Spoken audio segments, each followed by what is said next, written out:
Hello again. So this week we were asked to kind of discuss what items from the lessons really stood out to us and what we learned from this week and how we might apply it. So this lesson was really good because my topic is training and development.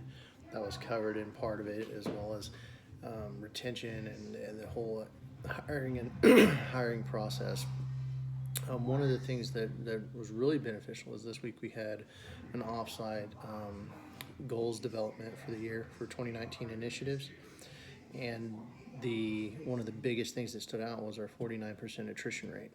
And how do we address that in terms of training and development, and how we address that in terms of how to retain employees. And one of the things that stood out in the chapter was an intrinsic versus extrinsic values, right? That we want to get to a point where employees actually want to come to work for LMI because they love the company, because they love what it stands for. We're a smaller company, and in a very competitive marketplace, we can't necessarily afford to pay the highest rate. So what brings them to work? What value do they see in the company? And we had a moment of reflection where we went on Glassdoor and read all the reviews and said, I mean, the truth is the truth. We have to face it, and the perception is reality, and we have to treat it like that. And so there was a lot of discussion around changing the benefits package to become more competitive, changing it to be giving days off instead of just financial rewards for overtime and good performance, and tying our skill-based pay, which is as you grow in skills, you get paid more money.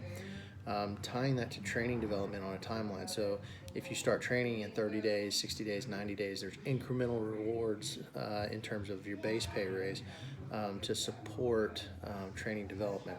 We also touched on cross training, which was mentioned in the book this week as well, about if you cross train into a tougher career field or job position, job position, to be able to add pay to that as well.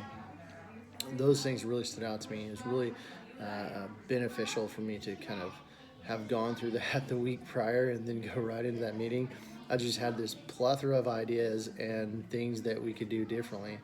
And then how we approach training in terms of a formal classroom training, an OJT component, how it's structured, how it's laid out, and just what we can do differently.